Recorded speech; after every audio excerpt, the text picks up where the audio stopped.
iPhone দেখাই নি iPhone নি হ্যাঁ iPhone তো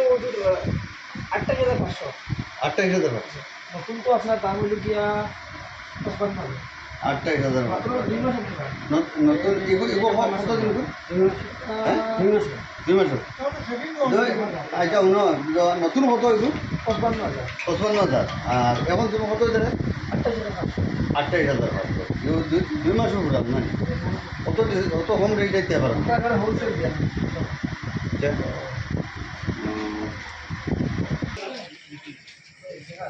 ওনার সাথে আপনারা দুইজনে আলোচনা করিয়া করতে পারেন এই সার্কুলারে লেখা আছে